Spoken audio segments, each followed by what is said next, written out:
현수가 어머님이 은혜를 바라신다고 생각해요. 은혜를 바란다고? 내가 언제? 간이식해주신 걸 내세워서 자꾸 관심을 받으려고 한다고. 엄마는 간이시켜주신 걸 항상 내세우시잖아요. 제가 엄마한테 빚진 것처럼 행동하게 만드시고. 내 몸을 잘라 아들을 살려줬는데 이제 나를 버린다고? 더 이상은 기대지 않겠다. 오늘도 찾아와 주셔서 고맙습니다. 시작 전에 구독과 좋아요로 마음을 남겨주시면 앞으로도 좋은 이야기로 보답드리겠습니다. 충청도의 작은 읍내, 아침 햇살이 비스듬히 내리쬐는 시장 골목에는 여전히 어제의 냄새가 남아 있었습니다.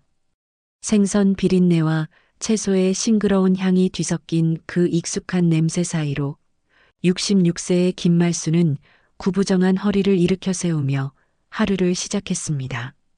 아이고, 이 허리야. 말수는 작은 신음을 내뱉으며 낡은 이불을 개켰습니다. 단칸방 한켠에 놓인 작은 냉장고에서 나는 웅웅거리는 소리만이 그녀의 유일한 아침 인사였죠. 창문 너머로 보이는 시장 풍경은 예전 같지 않았습니다. 대형마트들이 들어서면서 발걸음하는 사람들도 뜸해졌고 그녀처럼 나이든 상인들은 하나둘 자리를 접어가고 있었습니다. 말순도 석 달 전부터 장사를 그만뒀습니다.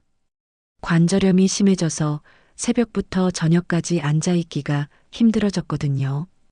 평생을 그 좌판 앞에서 보냈는데 이제는 그 자리마저 다른 사람에게 넘겨준 상태였습니다. 그 좌판에는 이제 젊은 아주머니가 앉아서 과일을 팔고 있었어요. 말순이 40년 넘게 지켜온 그 자리에서 말이죠. 그래도 아들놈 대학까지 보냈으니 할 일은 다 했지. 말순은 스스로를 위로하며 간단한 아침을 차렸습니다. 냉장고에서 꺼낸 김치 몇 점과 어제 남은 밥 한 공기. 그것이 그녀의 전부였습니다. 예전에는 이런 소박한 식사조차 아들 현수와 함께 했었는데 이제는 혼자만의 시간이 되어버렸죠. 현수는 서울에서 대기업 과장으로 일하고 있었습니다. 말순이 그토록 자랑스러워하는 아들이었어요. 벽에 걸린 액자 속 현수의 대학 졸업사진을 바라보며 말순은 옛 추억에 잠겼습니다. 22살의 현수가 학사모를 쓰고 환하게 웃고 있는 그 사진은 20년도 더 된 것이었지만 말순에게는 여전히 가장 소중한 보물 같은 존재였죠. 남편이 집을 나간 건 현수가 겨우 5살 때였습니다. 젊은 여자와 눈이 맞아 가족을 버리고 떠나버린 그 남자를 생각하면 지금도 가슴이 답답해졌습니다. 그놈이 떠나던 날 현수가 아빠는 언제 와요 하고 물어보던 게 말수는 고개를 저으며 그날의 기억을 떨쳐냈습니다. 하지만 말수는 포기하지 않았어요. 새벽 4시에 일어나서 밤 9시까지 시장에서 장사를 하며 현수를 키웠습니다. 김치, 젓갈, 나물 반찬들을 직접 담가서 파는 일이었죠. 손님들이 말순 씨 김치가 제일 맛있다고 말해줄 때마다 그 힘든 일상이 조금씩 견딜만해졌습니다. 학원비, 교복비, 대학 등록금까지 모든 것을 그 작은 좌판에서 벌어들인 돈으로 해결했습니다. 특히 현수가 고등학교 3학년 때는 학원비가 만만치 않았어요. 한 달에 30만 원씩 드는 종합반 학원비를 내기 위해서 말수는 새벽 장사도 시작했습니다. 새벽 2시에 일어나서 김밥을 싸고 라면을 끓여 새벽 일꾼들에게 파는 일이었죠. 그때는 정말 힘들었지. 하지만 우리 아들만 생각하면 뭐든 할 수 있었어.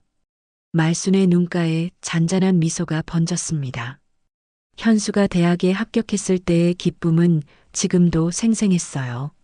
합격 소식을 듣고 시장 상인들에게 떡을 돌리며 자랑했던 그날의 감격이란. 현수는 대학을 졸업하고 곧바로 대기업에 취직했습니다. 그리고 3년 후에는 대학 동기였던 윤정과 결혼했죠. 말수는 며느리를 처음 만났을 때의 기억도 선명했습니다. 어머님, 잘 부탁드려요. 윤정의 인사는 정중했지만 어딘지 거리감이 느껴졌어요. 결혼 후 현수는 아이를 둘 낳았습니다. 첫째 딸 지민이와 둘째 아들 준호. 말순에게는 너무나 소중한 손주들이었죠. 지민이가 태어났을 때 말순은 산후조리원까지 찾아가서 윤정을 돌봐주려고 했습니다. 하지만 윤정은 어머님 괜찮아요.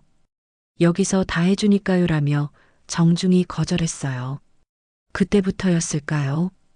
현수와의 거리가 조금씩 벌어지기 시작한 게 예전에는 일주일에 한 번씩은 안부 전화가 왔었는데 지금은 한 달에 한 번도 어려운 상황이었습니다. 명절 때 잠깐 얼굴 보는 게 전부였죠. 점심시간이 되자 말수는 밖으로 나갔습니다. 예전 같으면 장사터에서 가장 바쁜 시간이었지만 이제는 그냥 동네를 돌아다니는 게 일과였어요. 시장 어귀에서 만난 김옥분 할머니와 인사를 나눴습니다. 김옥분은 말순과 같은 또래로 아직도 작은 구멍가게를 운영하고 있었어요. 말순아, 요즘 어떻게 지내? 아들놈은 잘 있고? 그냥저냥이죠. 현수는 바빠서 연락이 뜸해요. 그래도 출세한 아들 둬서 좋겠다.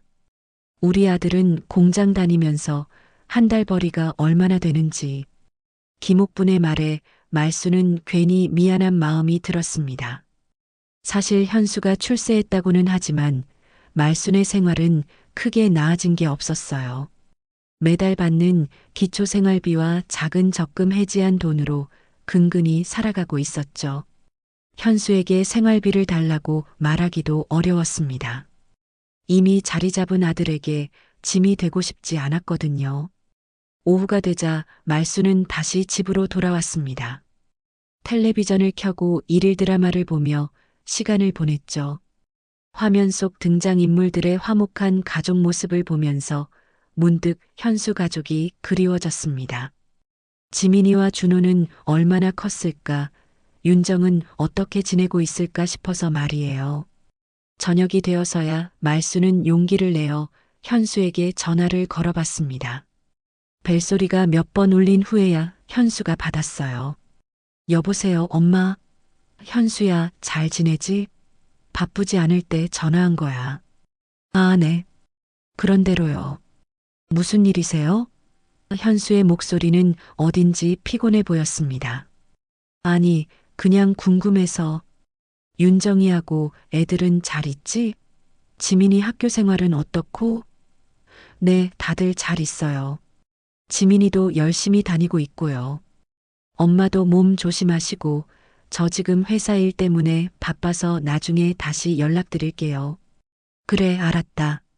너무 무리하지 말고. 현수는 말순의 말이 끝나기도 전에 전화를 끊었습니다. 전화가 끊어진 후 말순은 한동안 수화기를 들고 있었습니다. 짧은 통화였지만 아들의 목소리를 듣는 것만으로도 위로가 되었어요. 동시에 씁쓸한 마음도 들었죠. 바쁠 텐데 괜히 전화했나? 그래도 내 아들인데. 말수는 작은 한숨을 내쉬며 수화기를 내려놓았습니다. 밤이 되어 잠자리에 들면서도 말순의 마음은 복잡했습니다. 혼자가 된 지 벌써 몇 년이 지났지만 여전히 적응하기 어려웠어요.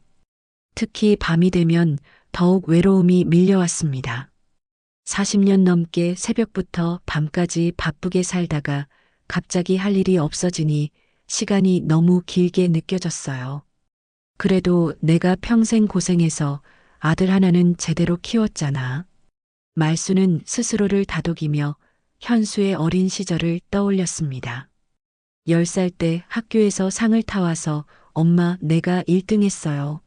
하며 뛰어오던 현수의 모습, 중학교 때 아파서 열이 날 때 밤새 간병해주던 기억들. 그 모든 순간들이 말순에게는 인생의 전부였습니다.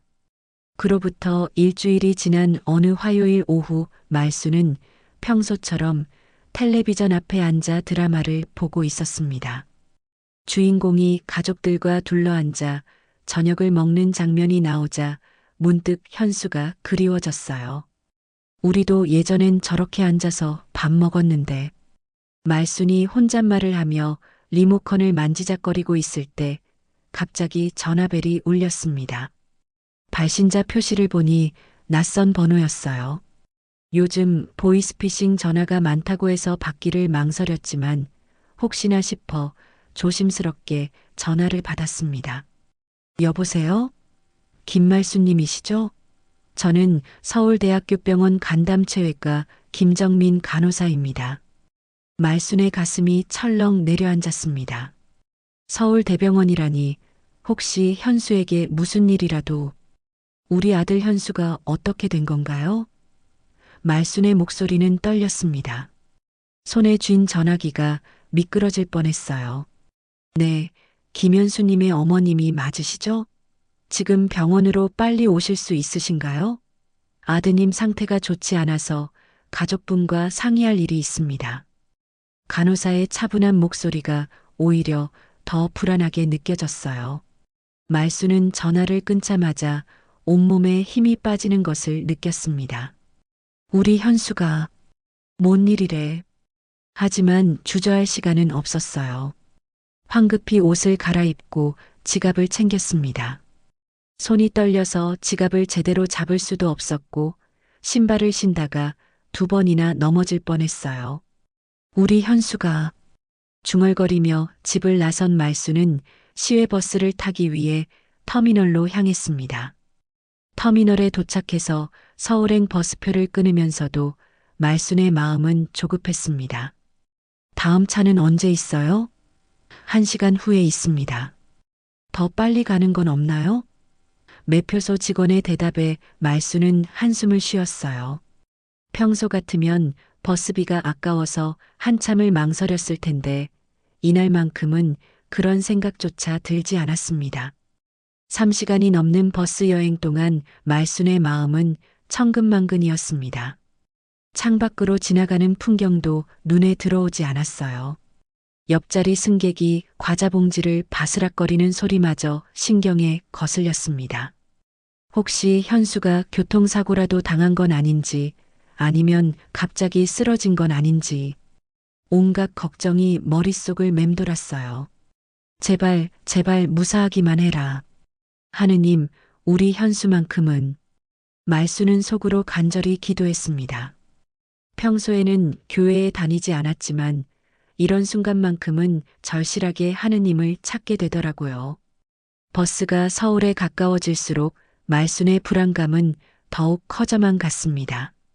서울대병원에 도착한 말순은 안내데스크에서 현수가 입원한 병동을 찾아갔습니다. 병원 내부의 복잡한 구조에 당황했지만 친절한 안내원의 도움으로 간담체외과를 찾을 수 있었어요. 엘리베이터를 타고 올라가는 동안 가슴이 두근거렸습니다. 간담체외과라는 이름부터 심상치 않게 들렸거든요. 병동에 도착하자 간호사실에서 김정민 간호사가 말순을 맞이했습니다.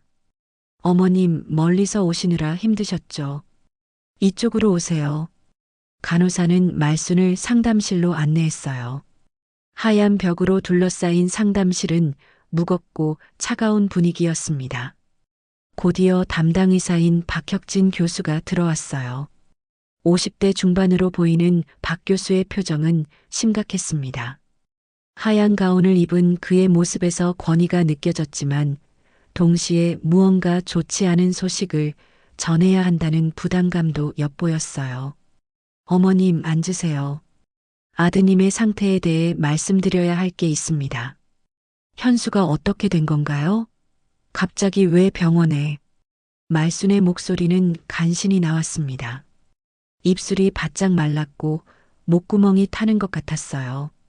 박 교수는 잠시 침묵하더니 천천히 입을 열었습니다. 간경화가 심각한 상태로 진행되었습니다. 게다가 간암까지 발견되었어요. 이미 상당히 진행된 상태라서. 말수는 그 말을 듣는 순간 눈앞이 캄캄해졌습니다. 의자에 앉아 있는 것조차 힘들었어요. 간암이라고요? 우리 현수가 간암에? 그럴 리가.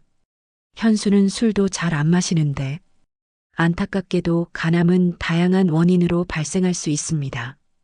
스트레스, 과로, 유전적 요인 등이 복합적으로 작용했을 가능성이 높아요. 박 교수는 엑스레이 필름을 꺼내어 말순에게 보여주었습니다. 여기 보시면 간의 이 부분에 종양이 있고 주변 조직으로도 침범한 상태입니다. 다행히 아직 다른 장기로 전이되지는 않았지만 시간이 많지 않습니다. 간이식이 유일한 치료 방법이에요. 말수는 그 설명을 들으면서도 머리가 하얗게 변하는 것 같았습니다. 간이식이요? 그게 뭔가요? 간의 일부 또는 전체를 다른 사람의 건강한 간으로 바꾸는 수술입니다. 현수 씨의 경우 간의 상당 부분이 손상되어 있어서 이식이 필요한 상황이에요. 박 교수의 설명에 말수는 점점 더 혼란스러워졌습니다.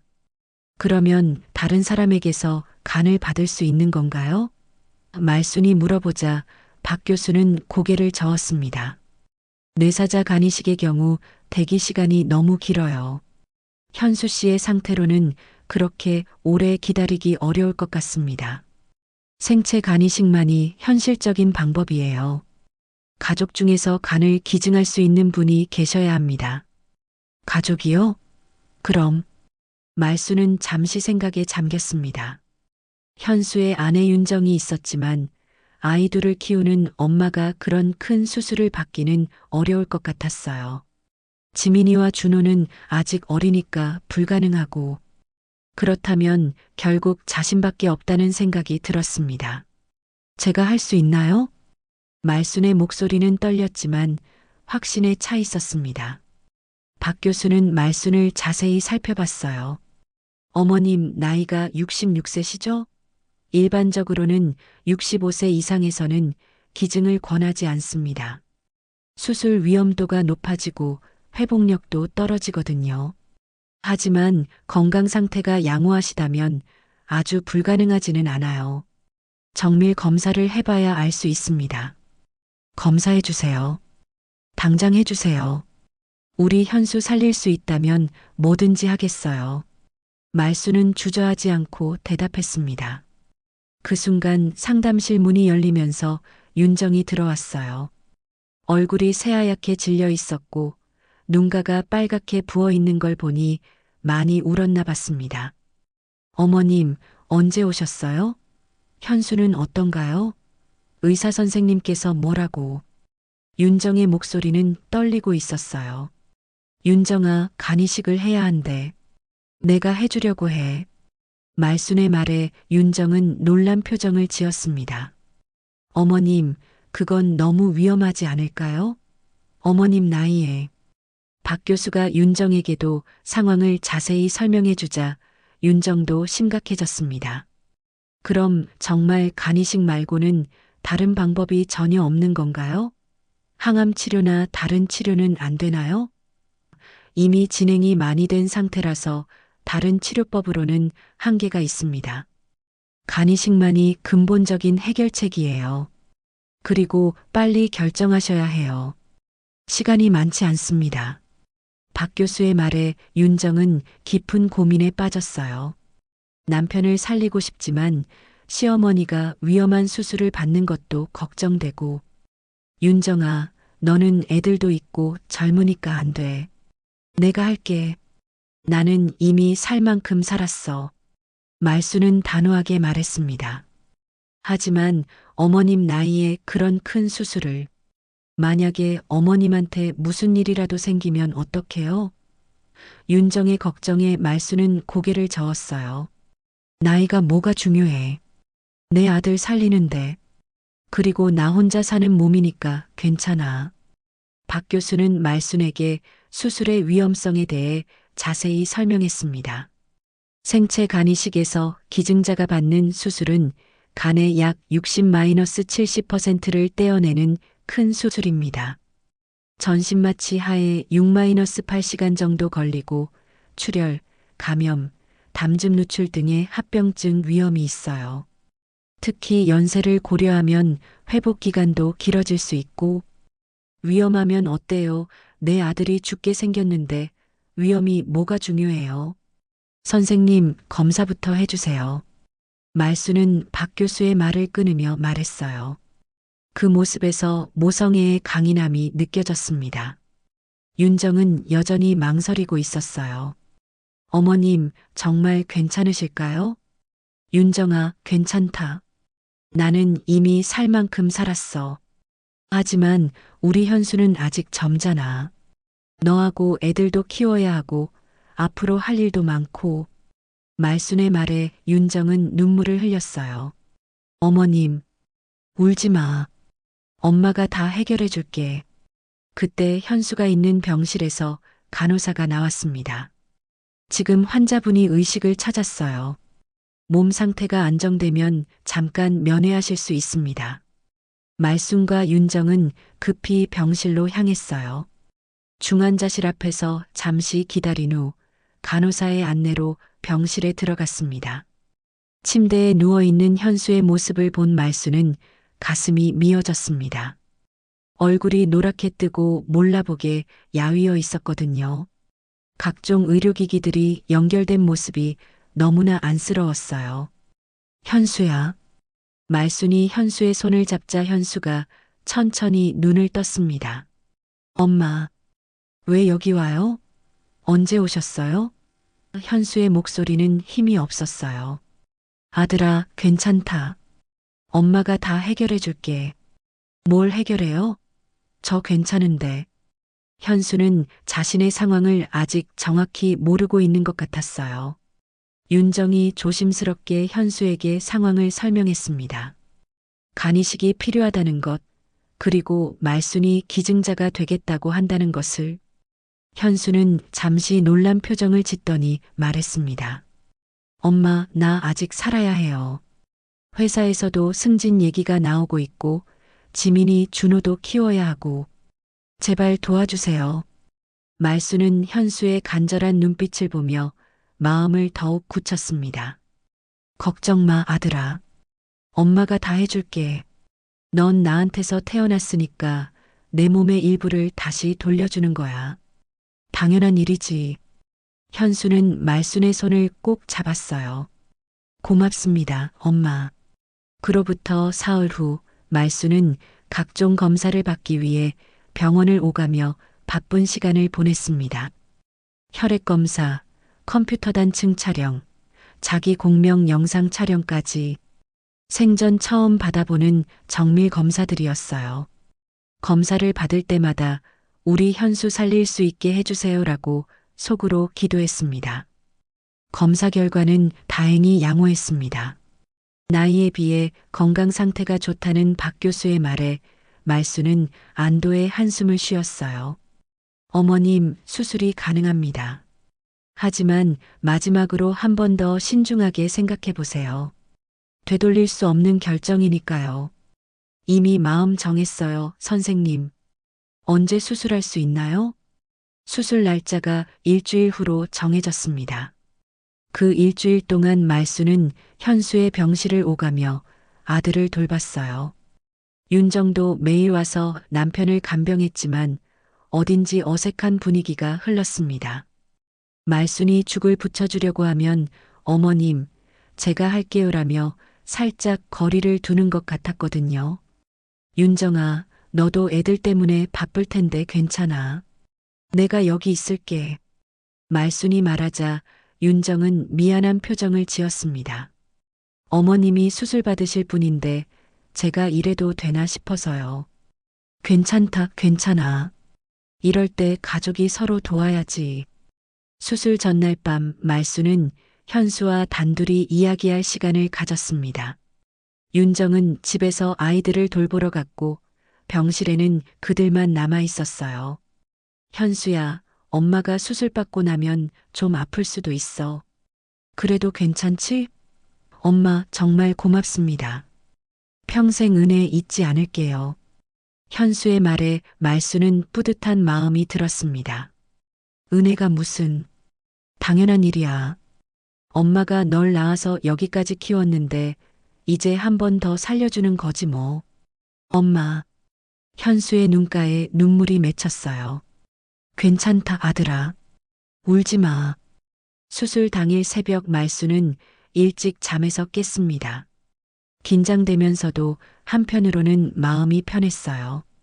드디어 아들을 구할 수 있다는 생각에 오히려 홀가분했거든요. 수술복으로 갈아입고 수술실로 향하는 길에 윤정과 현수가 배웅해 주었습니다. 어머님, 정말 감사합니다. 무사히 나오세요. 윤정의 인사에 말수는 고개를 끄덕였어요. 현수야, 기다리고 있어. 엄마가 금방 올게. 현수는 휠체어에 앉아서 말순을 바라봤습니다. 엄마, 사랑해요. 나도 사랑한다, 아들아. 수술은 8시간에 걸쳐 진행되었습니다. 전신마취에서 깨어난 말수는 극심한 통증을 느꼈어요. 복부 전체가 칼로 베인 것 같았고 숨쉬기조차 힘들었습니다. 하지만 간호사가 수술 잘 끝났어요. 현수 씨도 무사히 끝나셨고요라고 말해주자 모든 고통이 사라지는 것 같았어요. 회복실에서 하루를 보낸 후 말수는 일반 병실로 옮겨졌습니다. 아직 몸을 제대로 가누기 어려워서 침대에 누워만 있어야 했어요. 그런데 현수를 만나러 온 사람들의 모습이 예전과 달랐습니다. 회사 동료들이 문병을 왔는데 말순에게는 인사조차 제대로 하지 않더라고요. 현수 씨, 빨리 회복하셔야 해요. 프로젝트가 밀리고 있어요. 네, 최대한 빨리 복귀하겠습니다. 현수와 동료들의 대화를 들으면서 말수는 뿌듯했습니다. 아들이 회사에서 꼭 필요한 사람이구나 싶어서요. 하지만 그들이 떠날 때까지 자신에게는 한마디 인사도 없었다는 게 조금 서운했어요. 며칠 후 현수의 상태가 호전되면서 말순도 조금씩 걸을 수 있게 되었습니다. 처음으로 현수의 병실을 찾아갔을 때 그곳에는 윤정과 아이들이 와 있었어요. 지민이와 준호를 본 건 정말 오랜만이었습니다. 할머니, 아이들이 반갑게 인사했지만 윤정의 표정은 어딘지 어색했어요. 어머님, 몸은 좀 어떠세요? 괜찮다. 현수는 어때? 많이 좋아졌어요. 의사 선생님이 일주일 정도 더 있으면 퇴원할 수 있다고 하셨어요. 윤정의 대답에 말수는 기뻤습니다. 드디어 아들이 건강해진다는 생각에 그동안의 고통이 다 보상받는 기분이었어요. 그런데 현수와 이야기를 나누면서 말수는 뭔가 이상한 느낌을 받았습니다. 엄마, 이제 됐으니까 너무 자주 오시지는 마세요. 제가 회복하는 데 집중해야 해서요. 현수의 말에 말수는 당황했어요. 자주 온다고? 난 그냥 내가 걱정되어서. 물론 고맙죠. 하지만 이제는 제가 알아서 할 수 있으니까요. 현수의 차갑게 변한 태도에 말수는 마음이 상했습니다. 자신의 간을 잘라서 아들을 살려준 지 겨우 며칠밖에 안 됐는데 벌써 이런 식으로 나오다니. 그래, 알았다. 내가 힘들다면. 윤정도 말순에게 어딘지 냉담한 태도를 보였습니다. 어머님도 몸 회복에 신경 쓰세요. 현수는 제가 잘 돌볼게요. 그 말 속에는 이제 간섭하지 마세요라는 뜻이 숨어 있는 것 같았어요. 말수는 섭섭한 마음을 감추며 병실을 나왔습니다. 자신의 병실로 돌아온 말수는 혼란스러웠습니다.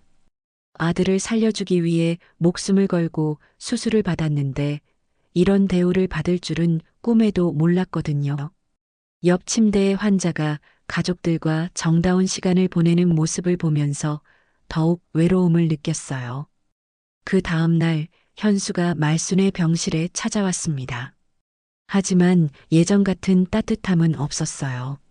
엄마, 퇴원하시면 어디서 지내실 거예요? 글쎄, 우리 집으로 가야지. 그게 사실 제가 할 말이 있어요. 현수의 표정이 심각해졌습니다. 뭔 말? 앞으로는 좀 조용히 지내셨으면 해요. 회사 사람들 앞에서 괜히 창피하게 굴지 마시고요. 현수의 말에 말수는 충격을 받았습니다. 창피하게 군다고? 내가 언제? 어머님이 수술해 주신 건 정말 감사하죠. 하지만 이제는 제 인생이 있잖아요. 내 인생? 말수는 현수의 말을 이해할 수 없었어요. 당연히 내 인생이 있지. 그래서 내가 살려준 거잖아. 그건 그렇지만 어머님도 이제는 좀 독립적으로 사세요. 저희한테 너무 의존하지 마시고요. 현수의 차가운 말투에 말수는 가슴이 철렁 내려앉았습니다. 의존한다고? 내가 언제 너희한테 의존했다고? 매번 전화하시고 자꾸 만나려고 하시고 솔직히 부담스러워요. 현수의 말에 말수는 할 말을 잃었어요. 자신은 단지 아들이 그리워서 가끔 연락을 한 것뿐인데 그게 부담이었다니. 현수야, 엄마가 내간 살려준 지 겨우 며칠밖에 안 됐는데. 그러니까 더 고마워해야 한다는 거예요? 엄마, 저도 사람이에요. 제 삶이 있다고요. 현수의 냉정한 대답에 말수는 눈물이 날 것 같았어요. 하지만 아들 앞에서 울 수는 없었습니다. 그래, 알겠다. 내가 그렇게 원한다면. 말수는 자리에서 일어났어요. 엄마가 앞으로는 너희 일에 간섭 안 할게. 조용히 살게. 고맙습니다. 현수는 별다른 미안함도 없이 대답했어요. 현수가 나간 후 말수는 혼자 앉아서 생각에 잠겼습니다. 평생을 아들을 위해 살아왔고 마지막에는 자신의 몸까지 내어주며 아들을 살렸는데 돌아온 건 이런 차가운 대우였다니. 내가 뭘 잘못했을까? 말수는 작은 한숨을 내쉬었어요. 그날 밤 말수는 잠을 이루지 못했습니다. 병실 창밖으로 보이는 도시의 불빛들이 왠지 쓸쓸하게 느껴졌어요. 자신이 무엇을 위해 이렇게 살아왔는지, 앞으로 어떻게 살아야 할지, 모든 게 혼란스러웠습니다. 퇴원 날이 되어서야 말수는 진짜 현실을 마주하게 되었습니다. 수술 부위가 아직 완전히 아물지 않아서 걸음걸이도 불편했고 무거운 것을 들 수도 없는 상태였어요. 그런데 정작 아들은 퇴원 수속조차 함께 해주지 않았습니다. 윤정이 와서 간단히 인사만 했을 뿐이에요. 어머님, 몸조리 잘하세요. 현수는 내일 퇴원이에요. 윤정의 말에는 어딘지 서둘러 끝내고 싶다는 뉘앙스가 담겨 있었습니다. 윤정아, 현수 퇴원하면 우리 집에 와서 좀 쉬면 안 될까? 아직 회복이. 어머님, 아파트에서 조리하는 게 나을 것 같아요. 시설도 좋고요. 말수는 서운했지만 억지로 웃으며 고개를 끄덕였어요. 그래, 그게 낫겠구나. 그럼 나라도 가끔 가서 현수 좀 봐도 되지? 어머님도 회복하셔야 하니까 당분간은 푹 쉬세요. 윤정의 대답은 정중했지만 단호했습니다. 오지 말라는 뜻으로 들렸어요. 혼자 택시를 타고 고향집으로 돌아온 말수는 더욱 적막함을 느꼈습니다. 한 달 가까이 비워둔 집은 곰팡이 냄새가 났고 냉장고 안의 음식들은 모두 상해 있었어요. 그 무엇보다 혼자라는 사실이 가장 견디기 힘들었습니다. 아들을 살려냈다는 뿌듯함보다는 뭔가 허전한 마음만 컸어요. 며칠 후 말수는 현수에게 안부 전화를 걸어봤습니다. 현수야, 몸은 좀 어때? 아픈 데는 없고? 네, 괜찮아요. 엄마도 잘 계시죠? 응, 그런데 현수야. 엄마가 가서 죽이라도 끓여줄까? 내가 좋아하던 닭죽 말이야. 아니에요, 엄마. 윤정이가 다 해줘요. 그리고 너무 자주 전화하지 마세요. 회복에 집중해야 해서요. 현수의 차가운 대답에 말수는 가슴이 답답해졌습니다. 예전 같으면 아픈 아들을 위해 무엇이든 해주고 싶어 했는데 이제는 그 마음조차 부담스러워한다니. 그래, 알겠다. 몸조리 잘하고.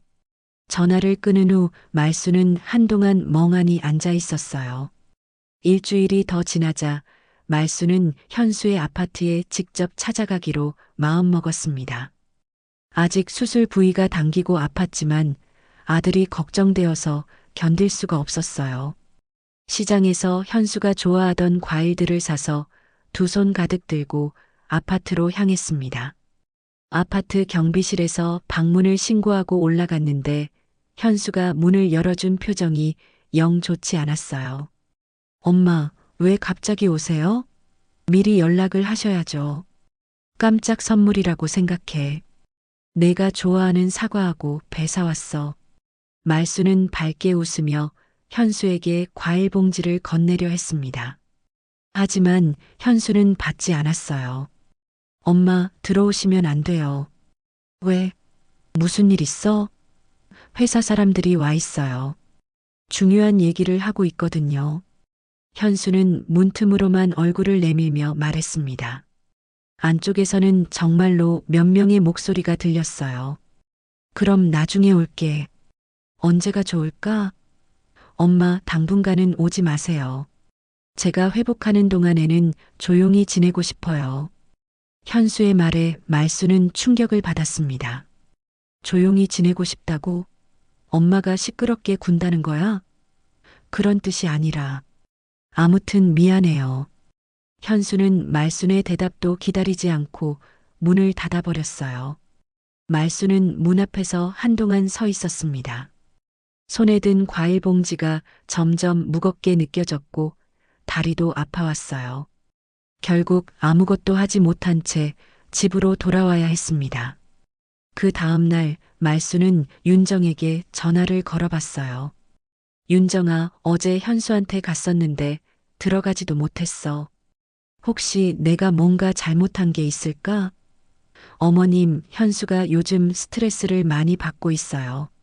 수술 후유증도 있고 회사 일도 복잡하고. 윤정의 설명을 들으며 말수는 이해하려고 노력했습니다. 그래도 엄마인데 아픈 것 정도는 봐줘야 하지 않을까? 어머님 마음은 알겠지만 좀 더 기다려주세요. 시간이 지나면 괜찮아질 거예요. 윤정의 말도 어딘지 성의 없게 들렸어요. 전화를 끊고 나서 말수는 깊은 한숨을 쉬었습니다. 한 달이 더 지나도 상황은 나아지지 않았습니다. 현수는 회사에 복직했다는 소식만 전해 들었을 뿐 직접 안부를 묻는 전화조차 받지 않았어요. 가끔 윤정을 통해서만 간접적으로 소식을 들을 수 있었습니다. 현수는 잘 지내요. 어머님도 건강 챙기세요. 말수는 점점 외로워졌습니다. 동네 사람들을 만나면 아들 간이시켜줬다며 대단한 애라며 부러워했지만 정작 그 아들로부터는 감사 인사 한마디 제대로 받지 못하고 있었어요. 내가 뭘 잘못했을까? 말수는 매일 밤 이 생각만 반복했습니다. 어느 날 말수는 용기를 내어 다시 현수의 아파트를 찾아갔습니다. 이번에는 미리 전화를 했어요. 현수야, 엄마가 가도 될까? 김치 좀 담가서 갖다 주려고. 엄마, 김치는 사 먹어요. 굳이 오실 필요 없어요. 그래도 엄마표 김치가 더 맛있잖아. 잠깐만 갔다 올게. 말수는 현수의 반대에도 불구하고 아파트로 향했습니다. 하지만 도착해서 인터폰을 눌러도 아무도 나오지 않았어요. 분명히 집에 있을 시간인데. 한참을 기다리다가 다른 세대 주민이 지나가는 걸 보고 물어봤습니다.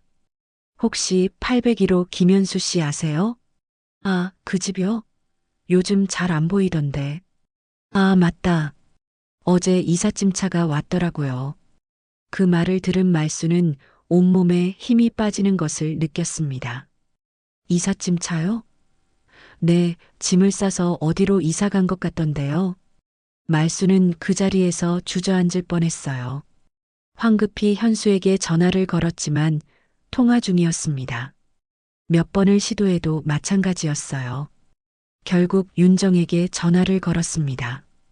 윤정아, 현수가 이사를 했다는데 정말이야? 어머님, 그게 윤정의 말이 버벅거렸습니다. 왜 미리 말 안 해줬어? 이사하는 것도 모르고 찾아갔잖아. 죄송해요, 어머님. 현수가 어머님께 말씀드리지 말라고 해서. 윤정의 고백에 말수는 충격을 받았습니다. 아들이 의도적으로 자신을 피하고 있었다는 얘기잖아요. 새집 주소 좀 알려줄래? 어머님, 현수가 당분간은 혼자 있고 싶다고 하네요. 혼자 있고 싶다고? 가족도 못 만나게? 어머님이 자꾸 오시면 현수가 스트레스를 받아서 윤정의 말에 말수는 할 말을 잃었어요. 내가 그렇게 스트레스를 주나? 내간 잘나서 살려준 아들한테? 어머님, 그런 뜻이 아니에요. 그럼 무슨 뜻이야? 분명히 말해봐. 말순의 목소리가 떨렸습니다. 윤정은 한참을 머뭇거리더니 작은 목소리로 말했어요. 현수가 어머님이 은혜를 바라신다고 생각해요. 간이시켜 주신 걸 내세워서 자꾸 관심을 받으려고 한다고. 윤정의 말에 말수는 가슴이 무너지는 것 같았습니다. 은혜를 바란다고? 내가 언제? 어머님은 그런 뜻이 아니신 걸 아는데 현수가 그렇게 받아들이나 봐요. 전화를 끊은 후 말수는 한동안 멍하니 앉아 있었습니다. 자신이 평생을 바쳐 키운 아들, 마지막에는 목숨까지 걸고 살려낸 아들이 자신을 이렇게 생각한다니. 내가 정말 은혜를 바랐나? 스스로에게 물어봤지만 그런 마음은 전혀 없었어요. 밤늦게까지 잠들지 못한 말수는 창밖을 바라봤습니다. 어둠 속에서 반짝이는 별들이 너무나 멀게 느껴졌어요. 아들과의 거리도 그 별들처럼 점점 멀어지고 있는 것 같았습니다. 내가 뭘 잘못했을까? 말수는 작은 한숨과 함께 그날 밤을 맞았어요. 그로부터 석 달이 흘렀습니다. 말수는 현수의 새 주소를 알아내기 위해 온갖 방법을 동원했어요. 현수가 다니던 회사에 전화를 걸어봤지만 개인정보는 알려드릴 수 없다는 대답만 들었고 현수의 친구들 연락처도 모두 바뀌어 있었습니다. 마치 아들이 의도적으로 자신과의 연결고리를 모두 끊어버린 것 같았어요. 어느 날 오후 말수는 시장에서 장을 보던 중 갑자기 어지러움을 느꼈습니다. 눈앞이 캄캄해지면서 그대로 쓰러져 버렸어요. 다행히 주변 상인들이 빨리 발견해서 119를 불렀고 말수는 응급실로 실려갔습니다. 의사는 과로와 스트레스, 그리고 수술 후유증이 겹쳐서 생긴 일이라고 설명했어요. 가족분께 연락드려야 하는데 연락처를 알려주세요. 간호사의 말에 말수는 망설였습니다.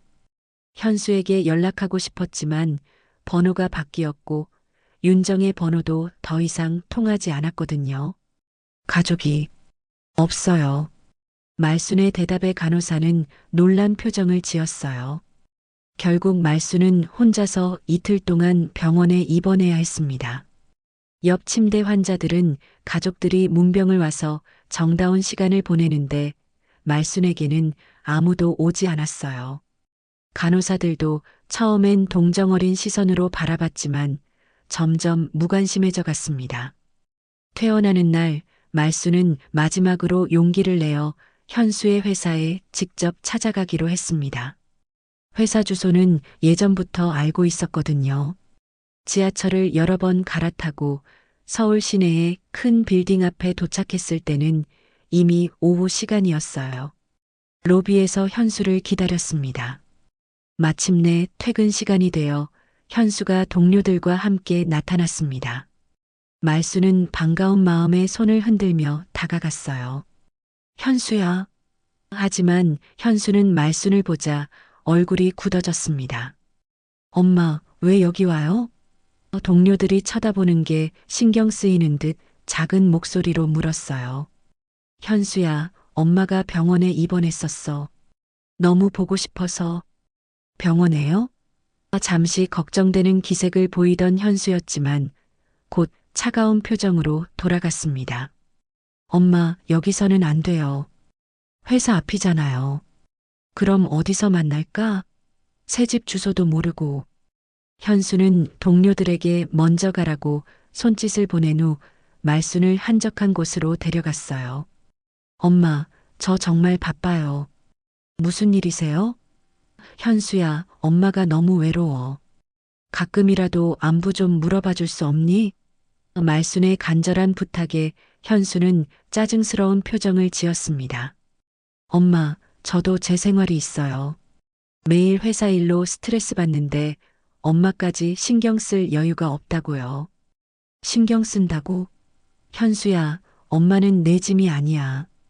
그냥 가끔 목소리라도 듣고 싶은 거야. 말순의 목소리가 떨렸습니다. 그게 짐이라는 거예요.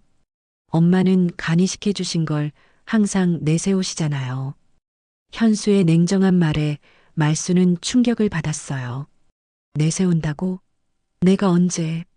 말로는 안 해도 행동으로 표현하시잖아요. 제가 엄마한테 빚진 것처럼 행동하게 만드시고. 말순은 현수의 말을 이해할 수 없었습니다. 현수야, 엄마는 정말 그런 마음이 아니야. 그냥 내가 보고 싶어서.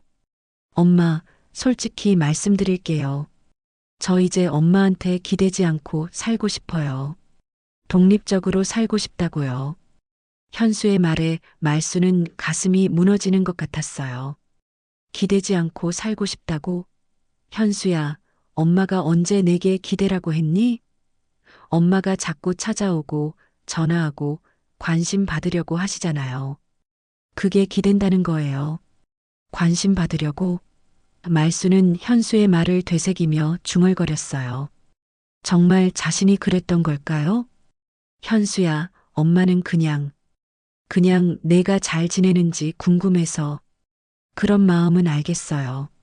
하지만 이제는 거리를 두고 지냈으면 좋겠어요. 서로를 위해서요. 현수의 단호한 말에 말순은 더 이상 할 말이 없었습니다. 그때 현수의 휴대폰이 울렸어요. 여보, 어디야? 애들이 아빠 기다리고 있어. 윤정의 목소리였습니다. 응, 지금 가고 있어. 조금만 기다려. 현수는 전화를 끊고 말순을 바라봤어요. 엄마, 저 가봐야 해요. 가족이 기다리고 있어서요. 가족이라. 말순은 쓸쓸하게 중얼거렸습니다. 자신도 현수의 가족인데 이제는 기다림을 받을 자격도 없는 건가요? 현수야, 그럼 언제 다시 만날 수 있을까? 엄마, 당분간은 연락하지 말아요. 제발. 현수는 그 말을 남기고 떠나버렸어요. 말순은 한동안 그 자리에 서 있었습니다. 사람들이 바쁘게 지나다니는 서울거리에서 자신만 혼자인 것 같았어요. 당분간은 연락하지 말아요. 현수의 말이 귓가에 맴돌았습니다. 그 말은 곧 영원히 연락하지 말아요와 같은 뜻으로 들렸거든요. 집으로 돌아가는 지하철 안에서 말순은 눈물을 참기 힘들었습니다. 평생을 바쳐 키운 아들, 마지막에는 자신의 몸까지 나누어준 아들에게서 이런 대우를 받을 줄은 꿈에도 몰랐어요. 내가 정말 짐이었나? 스스로에게 물어봤지만 답은 나오지 않았습니다. 그날 밤 말순은 거울 앞에 서서 자신의 모습을 바라봤어요. 수술 흉터가 있는 배를 만지며 생각했습니다. 이 상처는 현수를 살리기 위한 거였는데, 그런데 왜 아들은 자신을 멀리하려고 할까요? 정말 자신이 잘못 생각하고 있는 걸까요? 며칠 후 말순은 다시 쓰러졌습니다. 이번에는 더 심했어요. 의식을 잃고 응급실로 실려갔고 의사는 심각한 표정으로 말했습니다. 혈압이 위험할 정도로 높고 심장에도 무리가 온 것 같습니다. 스트레스를 많이 받으셨나요? 말순은 고개를 끄덕일 수밖에 없었어요. 가족분은 안 오시나요? 간호사가 물어봤지만 말순은 고개를 저었습니다. 아들이 바빠서요. 사실은 연락할 방법도 없었지만 그렇게 말하기는 창피했거든요. 그럼 혼자 계신 건가요? 네. 말순의 대답에 간호사는 안쓰러운 표정을 지었어요. 일주일 동안 입원해야 한다는 의사의 말에 말순은 절망했습니다. 병원비도 걱정이었지만 무엇보다 혼자라는 사실이 견디기 힘들었어요. 다른 환자들은 가족들이 매일 와서 간병을 해주는데 자신은 간호사들의 도움만 받아야 했습니다. 어느 날 밤 말수는 병실 창문으로 밤하늘을 바라봤어요. 별들이 반짝이고 있었지만 왠지 차갑게만 느껴졌습니다. 내가 뭘 위해 살아왔을까? 평생을 아들을 위해 살았는데 이제는 그 아들에게 버림받은 기분이었어요. 그때 옆 침대에 할머니가 말을 걸어왔습니다. 혼자 계시는 거예요? 네. 저도 그래요. 자식들이 다 바쁘다고 하니까. 그 할머니의 말에 말수는 위로를 받았어요. 자신만 이런 처지인 게 아니구나 싶어서요. 그래도 우리가 자식들을 키우느라 고생한 건 보람이 있었잖아요. 할머니의 말에 말수는 고개를 끄덕였습니다. 하지만 마음속으로는 의문이 들었어요. 정말 보람이 있었던 걸까요? 이렇게 외롭게 늙어가는 게 그 보람의 결과인 걸까요? 퇴원하는 날 말수는 마지막 결심을 했습니다. 더 이상 현수에게 기대지 않기로 한 거예요.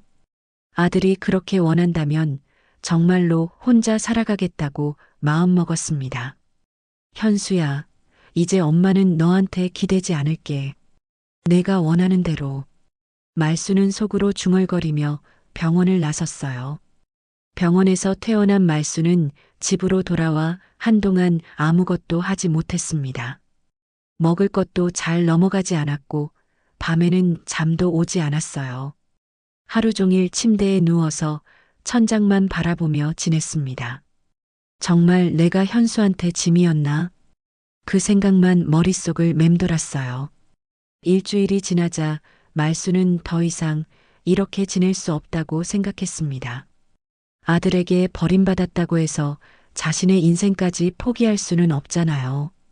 억지로라도 일어나서 집 정리를 시작했어요. 오랫동안 방치했던 빨래를 하고 먼지가 쌓인 구석구석을 청소했습니다. 청소를 하다가 옛날 사진들이 든 상자를 발견했어요. 현수의 어린 시절부터 대학 졸업할 때까지의 사진들이 가득했습니다. 돌잔치 때 한복을 입고 웃고 있는 현수, 초등학교 입학식 날 새 가방을 메고 서 있는 현수, 중학생이 되어 키가 훌쩍 큰 현수. 한 장씩 넘겨보며 말수는 복잡한 마음이 들었어요. 이 모든 순간들이 거짓말이었나? 사진 속의 현수는 항상 말순 곁에 있었고 둘은 행복해 보였습니다. 하지만 지금 생각해보니 그 행복이 일방적이었던 것 같아요. 말순만 행복했고 현수는 부담스러웠던 건 아닐까요? 며칠 후 말순은 동네를 산책하다가 복지관 앞을 지나게 되었습니다. 입구에 어르신 프로그램 안내라는 현수막이 걸려 있었어요. 평소라면 그냥 지나쳤을 텐데 이번에는 발걸음을 멈추고 자세히 읽어봤습니다. 노래교실, 댄스교실, 바둑교실, 서예교실 등 다양한 프로그램들이 있었어요. 한번 가볼까? 말수는 망설이다가 복지관 안으로 들어갔습니다. 안내 데스크에 앉아있던 젊은 사회복지사가 반갑게 맞아주었어요. 어르신, 프로그램에 관심이 있으신가요? 네. 그런데 혼자 와도 되나요? 물론이죠. 혼자 오시는 분들이 대부분이에요. 사회복지사는 말순에게 여러 프로그램을 설명해 주었습니다. 그 중에서 바느질 교실이 말순의 눈길을 끌었어요. 어렸을 때부터 바느질을 좋아했고 현수가 어릴 때도 옷을 직접 만들어 입혔던 기억이 있었거든요. 바느질 교실은 언제 해요? 매주 화요일과 목요일 오후 2시에 해요. 내일이 화요일이니까 한번 와보세요. 다음 날 오후 말수는 조심스럽게 바느질 교실에 참석해 봤습니다. 자신과 비슷한 나이의 할머니들이 10명 정도 앉아서 각자 바느질을 하고 있었어요. 처음이라 어색했지만 옆에 앉은 박옥분 할머니가 친절하게 말을 걸어주었습니다. 처음 오시는 거예요? 저도 작년에 처음 왔는데 지금은 여기 오는 게 낙이에요. 박옥분은 70대 초반으로 보였고 혼자 살고 있다고 했어요. 자식들은 다 서울에 있어서 명절 때나 보죠. 외롭긴 하지만 여기 오면 할머니들이랑 수다 떨 수 있어서 좋아요. 말수는 박옥분의 이야기를 들으며 위로를 받았습니다. 자신만 외로운 게 아니구나 싶어서요. 저도 아들이 서울에 있어요. 그런데 요즘은 연락도 잘 안 되고. 그래요? 자식들이 다 그래요. 바쁘다고 하면서 부모는 뒷전이죠. 바느질 교실 선생님은 40대 중반의 여성이었는데 매우 친절했어요. 오늘은 간단한 손수건부터 만들어 볼까요?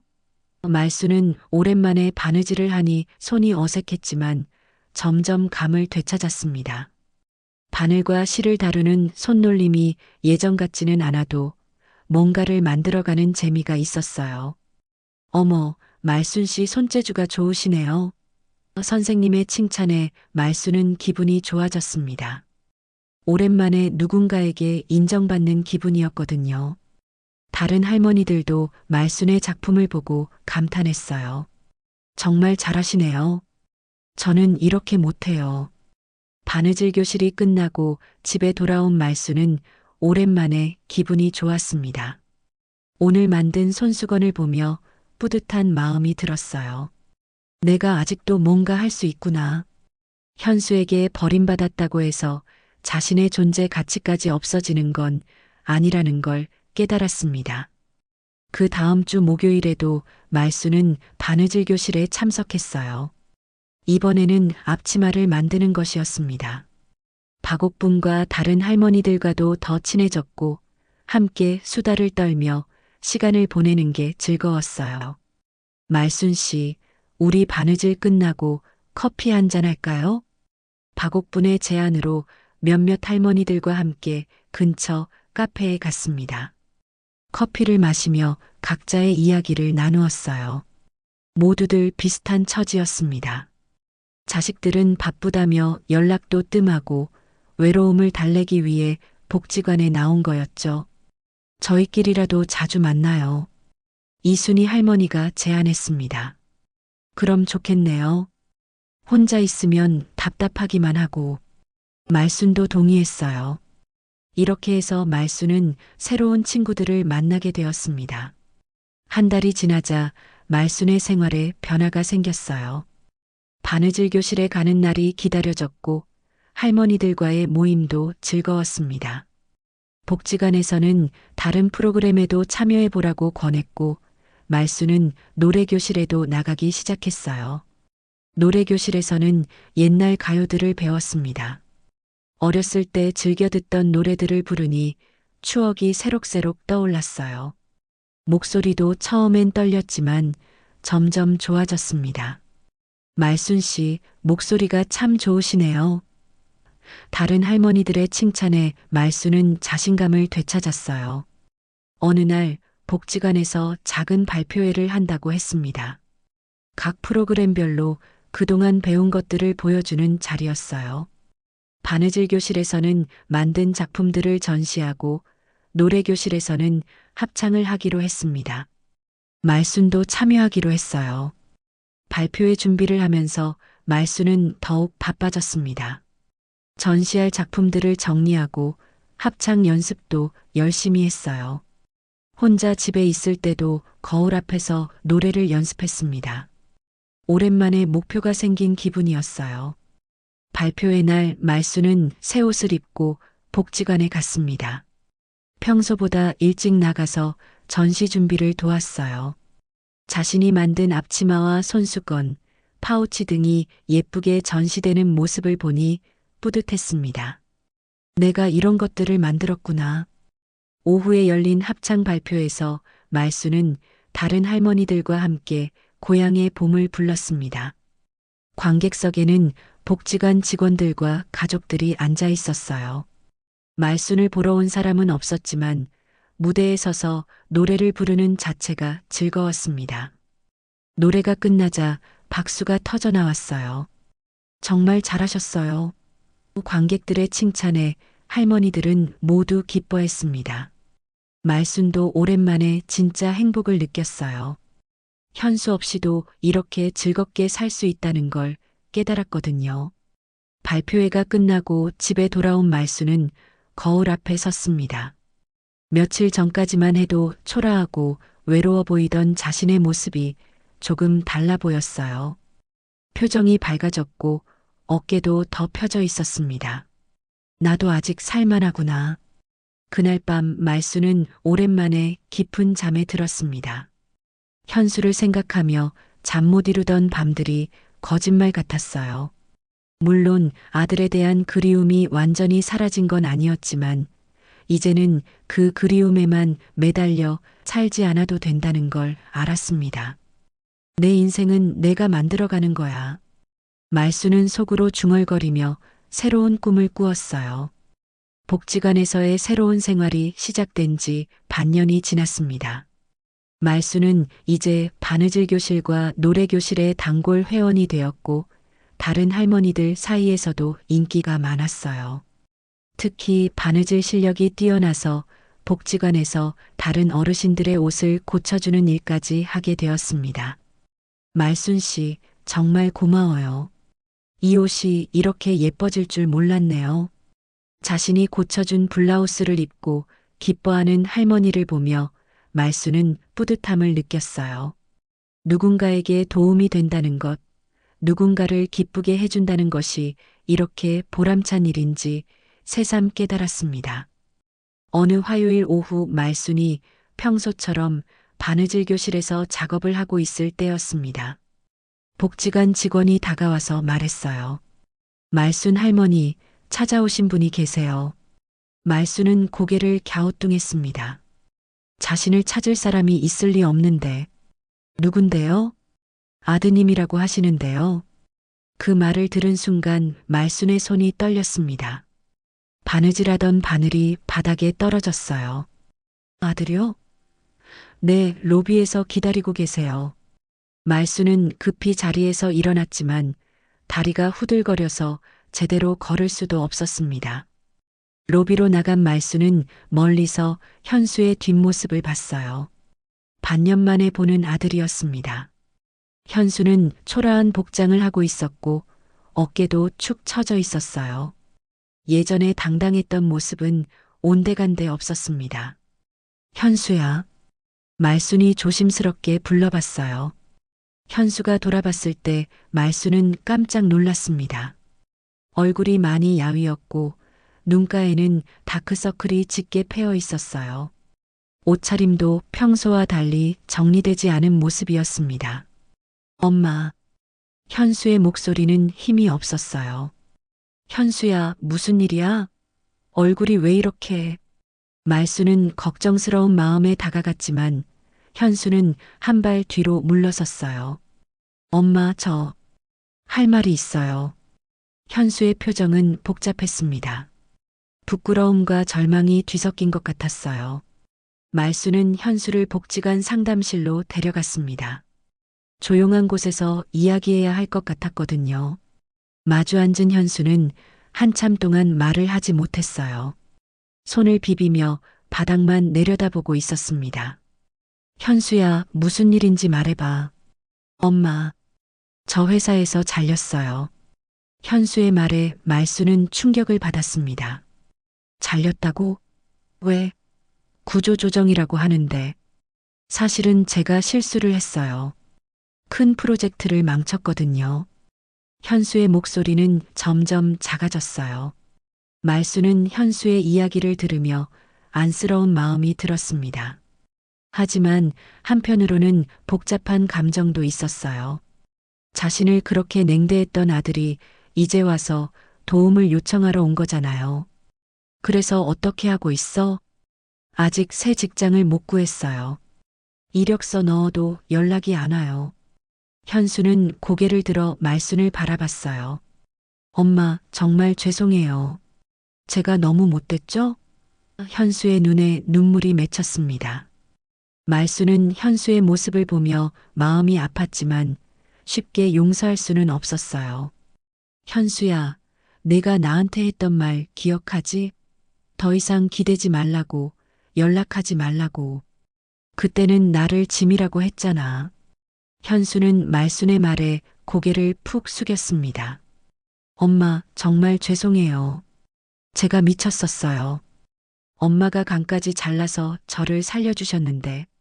그런데 왜 이제 와서 찾아온 거야? 말순의 목소리에는 서운함이 묻어 있었어요. 엄마, 저 정말 막막해요. 집도 빼야 하고 윤정이하고도 싸우고.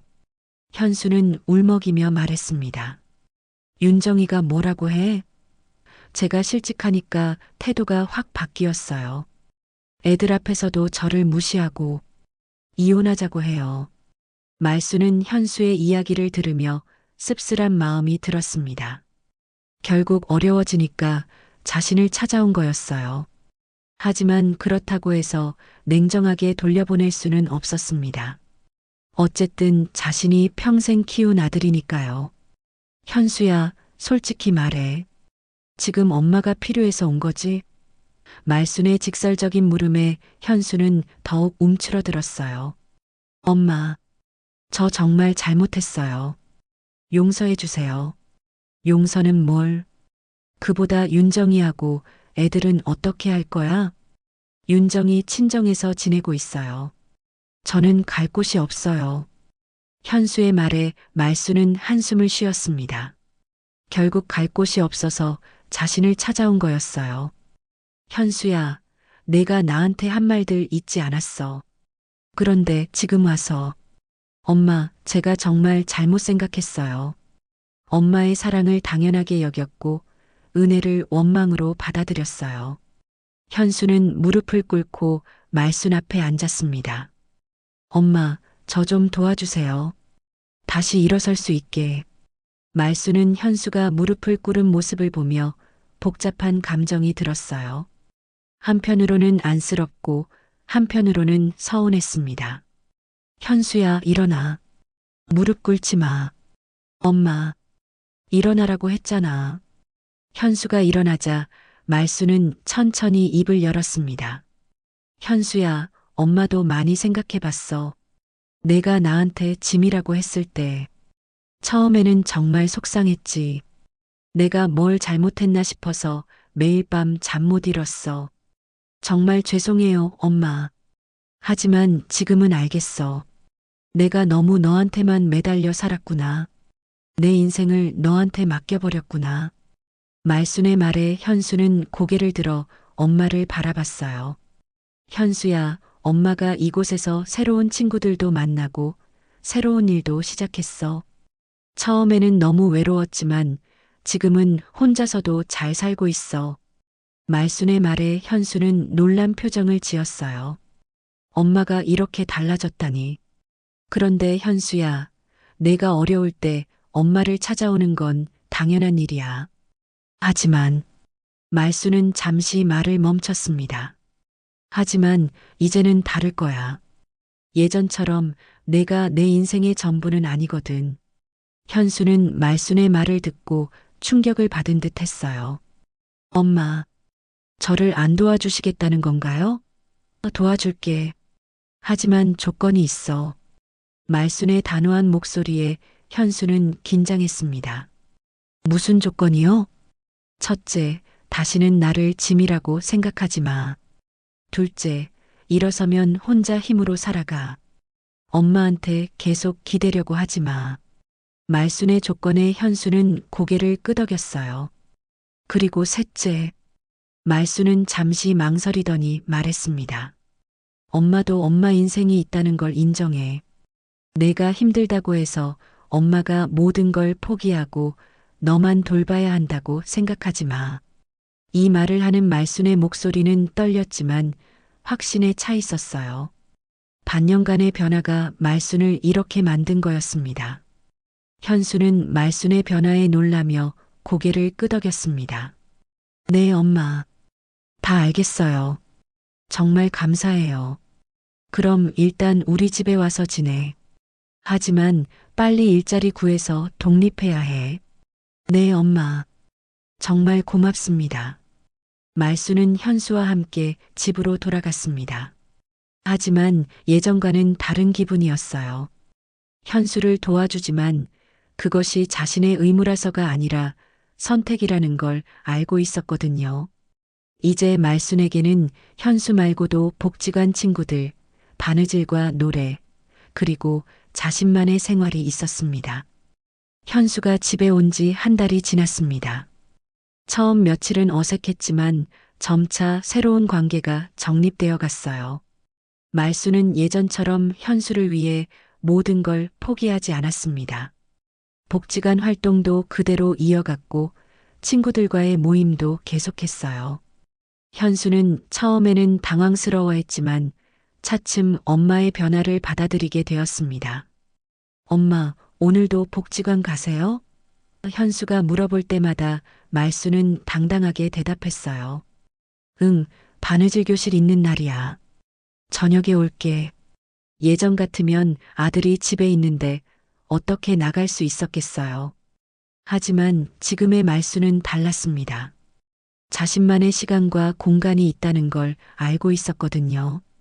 현수도 나름대로 노력하고 있었습니다. 매일 구직 사이트를 확인하고 이력서를 넣고 면접을 보러 다녔어요.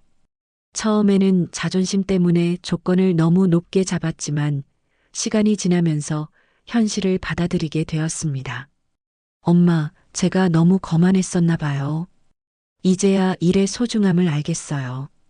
어느 날 저녁 말순이 복지관에서 돌아오니 현수가 기쁜 표정으로 맞이했습니다. 엄마, 좋은 소식이 있어요. 뭔데? 면접 봤던 회사에서 연락이 왔어요. 합격했대요. 현수의 기쁨에 말순도 함께 기뻐했지만 예전처럼 눈물을 흘리며 감격하지는 않았어요. 그저 아들이 잘된 일을 기뻐하는 정도였습니다. 그래, 잘됐네. 언제부터 출근해? 다음 주 월요일부터요. 급여는 예전보다 적지만 다시 시작할 수 있어서 감사해요. 현수의 말에서 예전의 거만함은 찾아볼 수 없었어요. 실패를 통해 겸손함을 배운 것 같았습니다. 현수가 새 직장을 구한 후 윤정에게도 연락이 왔어요. 현수야, 정말 취직했다며? 축하해. 윤정의 목소리에는 예전의 차가움이 많이 누그러져 있었습니다. 윤정아, 나 많이 반성했어. 우리 다시 시작해보자. 글쎄, 일단 내가 안정되는 걸 봐야지. 말수는 현수와 윤정의 통화를 들으며 복잡한 마음이 들었어요. 다시 화해하면 좋겠지만 예전처럼 자신이 나서서 중재하려고 하지는 않았습니다. 이제는 그들의 문제라는 걸 알고 있었거든요. 현수야, 윤정이하고 잘 풀리면 좋겠다. 엄마, 제가 해결할 문제예요.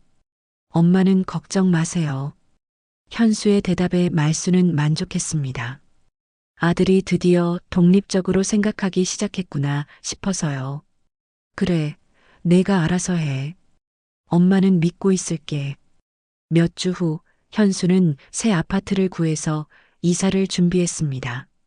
엄마, 이제 나가서 살게요. 그동안 정말 고마웠어요. 그래, 잘됐다. 이제 혼자서도 잘할 수 있겠지? 말순의 말에 현수는 고개를 끄덕였어요. 네, 이제는 혼자서도 할 수 있어요. 이사 가는 날 현수는 말순 앞에서 다시 한번 고개를 숙였습니다. 엄마, 제가 정말 잘못했었어요. 엄마가 저를 살려주셨는데. 그만해, 현수야. 이제 그런 말 하지 마. 말수는 현수의 말을 막았어요. 내가 건강하게 잘 사는 게 엄마한테는 최고의 보답이야. 그리고 현수야, 앞으로는 의무감으로 연락하지 마.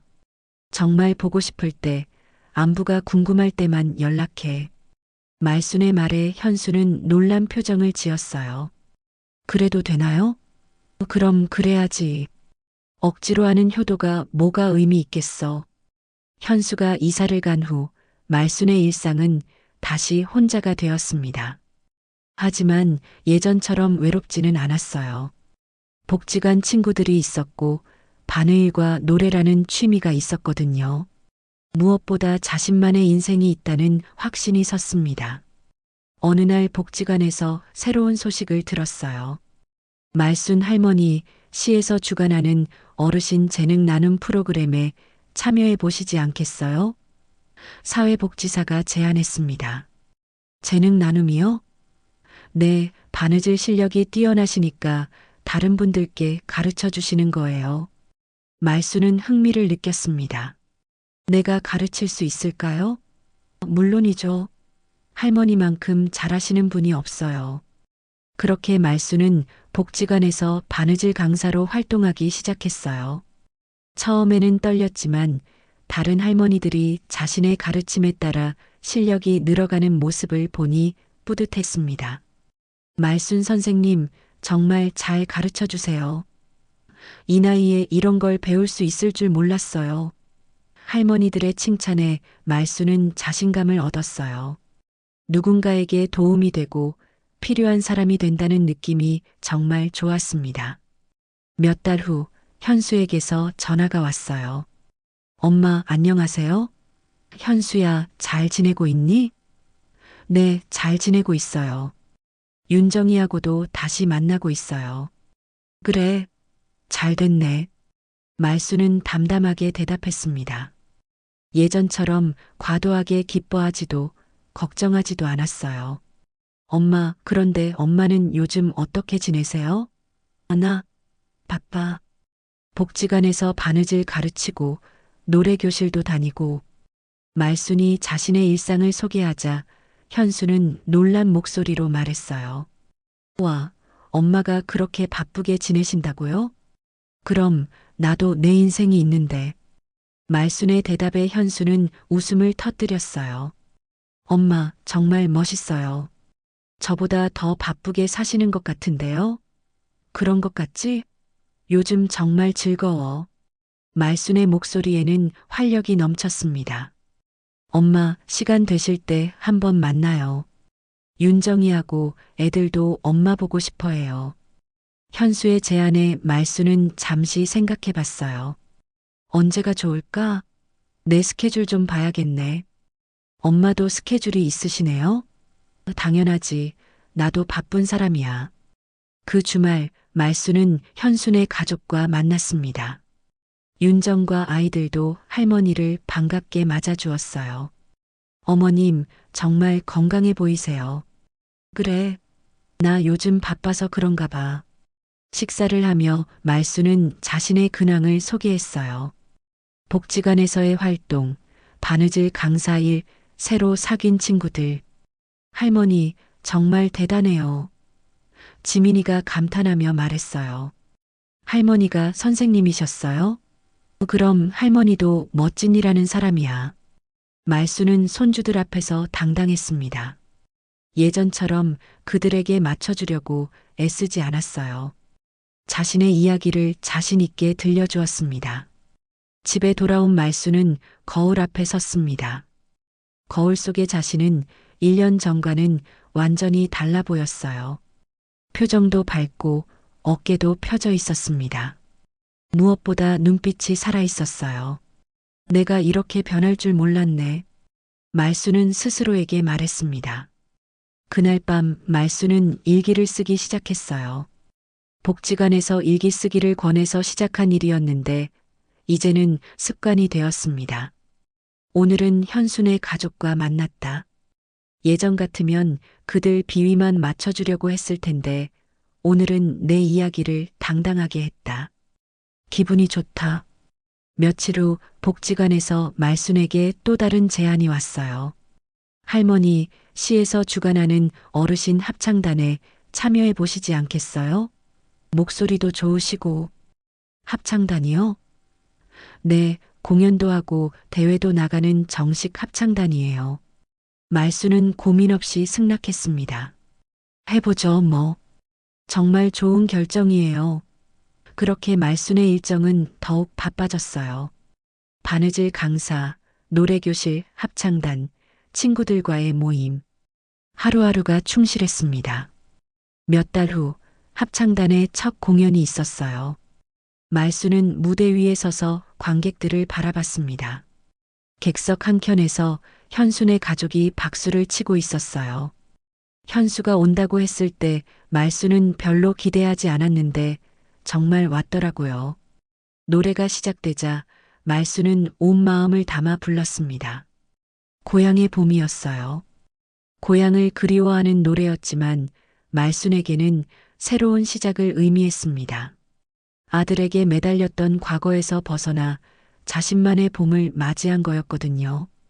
공연이 끝나고 현수가 다가왔어요. 엄마, 정말 멋있으셨어요. 그래, 고마워. 엄마, 정말 많이 변하셨네요. 더 당당하시고. 현수의 말에 말수는 미소를 지었어요. 사람은 언제든 변할 수 있는 거야. 엄마, 제가 엄마를 많이 아프게 했죠? 그런 말 이제 하지 마. 그 일이 있었으니까 내가 이렇게 변할 수 있었잖아. 말순의 말에 현수는 눈물을 글썽였어요. 현수야, 내가 건강하고 행복하게 사는 게 최고야. 그리고 엄마도 행복하게 살고 있고. 집으로 돌아온 말수는 창문을 열고 밤 공기를 마셨습니다. 시원한 바람이 얼굴을 스쳐 지나갔어요. 별들이 반짝이는 하늘을 보며 말수는 깊은 만족감을 느꼈습니다. 내 간으로 현수를 살려주고 이제는 내 삶을 내가 살려냈구나. 수술 흉터를 손으로 만지며 말수는 생각했습니다. 이 상처는 현수에게 생명을 나누어 준 증거였지만 동시에 자신이 새로운 인생을 시작하게 된 계기이기도 했어요. 간을 잘라 내 삶을 붙들어줬다. 이제는 내 삶을 내가 붙들어야지. 말수는 내일의 계획을 세웠습니다. 오전에는 바느질 강사일이 있고 오후에는 합창단 연습이 있었어요. 저녁에는 친구들과 만나기로 했고요. 바쁘지만 즐거운 하루가 될 거였습니다. 현수 없이도 누구에게 기대지 않고도 충분히 행복할 수 있다는 걸 이제는 확신했거든요. 그날 밤 말수는 깊은 잠에 들었습니다. 꿈속에서 그녀는 무대 위에서 노래하고 있었어요. 관객들이 박수를 치고 자신은 당당하게 인사를 했습니다. 그것은 새로운 말순의 모습이었고 앞으로도 계속될 그녀만의 인생이었습니다. 함께 해주신 시간, 제게는 참 큰 선물이었습니다. 구독과 좋아요로 응원의 마음을 보내주신다면 앞으로도 더 따뜻한 이야기를 전하겠습니다.